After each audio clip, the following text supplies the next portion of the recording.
Great day, Watchwomen. I'm Erica Morgan. I'm Jay Techno. And I'm Reacee Wright. And we're here talking about knowing your worth as a woman of God. So, JT.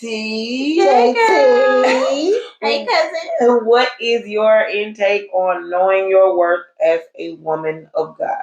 Well, knowing your worth as a woman of God is a powerful and empowering concept. Mm-hmm. Okay? Mm-hmm. It means recognizing your value, your dignity, and purpose as a child of God. All right. All right? Okay, I love that. Knowing your value, your worth, and your dignity as a child of God. And I'm going to piggyback on that. Because when you are a child of God and you know God and you're getting to that place where you're learning God, you will begin to know the things that He says about you being a child of God. So in knowing God, ultimately you know yourself because you are made in the image and the likeness of God. Okay, likeness. Come on. Likeness. So when you know what God says about you and you understand how He sees you, in turn, you'll begin to know your worth, and not only know your worth, but walk in your worth. Mm-hmm. What say you, Watchwoman Erica? Knowing your worth as a woman of God, your voice will change. Basically, you won't be nervous talking in front of people.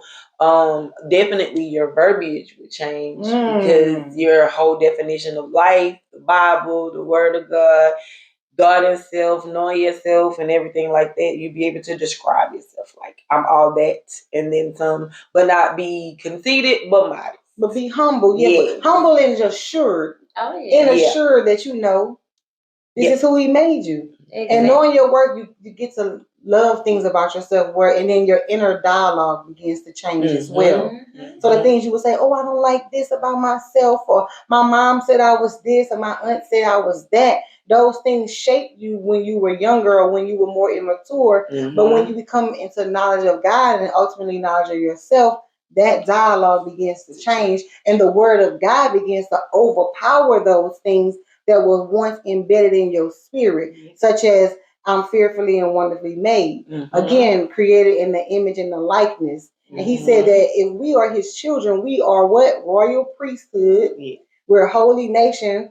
And He said, be ye holy because I am holy. So you have a difference that's about you. He already pulled you out from the world. So you're not of the world, yet we are in the world.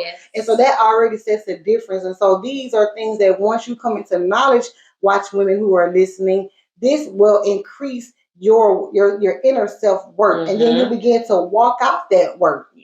Isn't that amazing? Wow, that's amazing.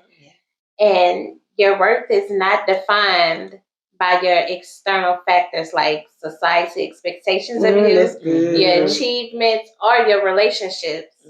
Rooted in God's love and grace and reflected in your true identity as a daughter of the King. That's good. I like that. I like how you tied in society with it as well, because oftentimes we'll tend to place our self-worth in possessions.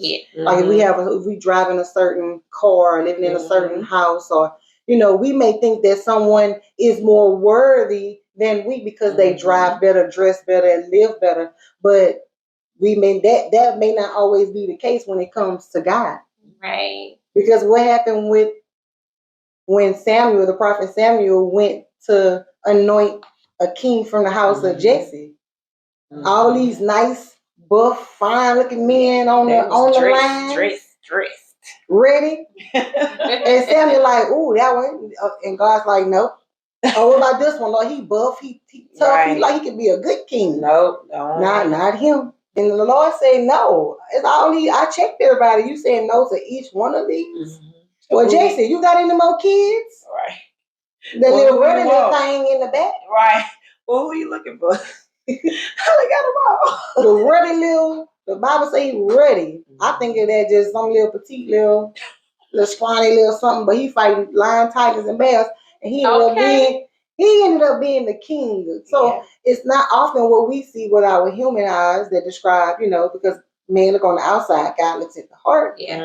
So our worth is not determined by societal norms. That was so good, JT. That was so good. I just kind of piggybacked on it and skated on. Yeah, go ahead. Skate. Just keep Come on, skate in, Erica. Well, I also know that knowing your worth as a woman of God, it allows you to be quiet. When you want to retaliate. Oh, that's good. You digging deep. You want to just go completely off. It teaches you once you know your worth, you know to just now be you know quiet. we just came off this cloud. And then she go trying to send us back. That's good. I know that firsthand because I've been having to be quiet about a lot of stuff. It's been hard, but at the end of the day, everything's just been playing out for me. So it's taught me to be quiet. Just hush up. And that's in seeing your value now and your future. And you know that what the enemy is trying to get you to do, it ain't worth it. Because what's at stake is worth more. That is amazing. Yes. That is so good. Knowing your worth is so key and vital as your walk as a woman of God, because many temptations will come. Like Watchwoman Erica said, it could be something that'll get you to react in your flesh. Like JT said, Watchwoman JT said, it will be, that inner dialogue because you don't appear to look like how the world looks or how a majority looks. And so when you're learning what your value is and what God says about you, just like Watchwoman said, it will require being quiet.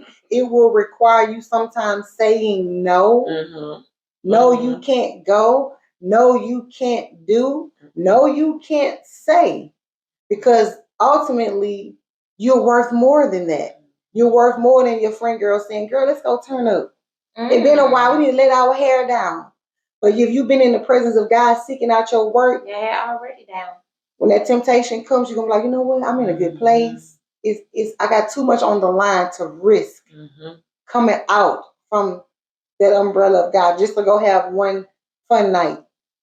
And the temptation be sounding and looking good. Right at the door. It knocks. It looks so good.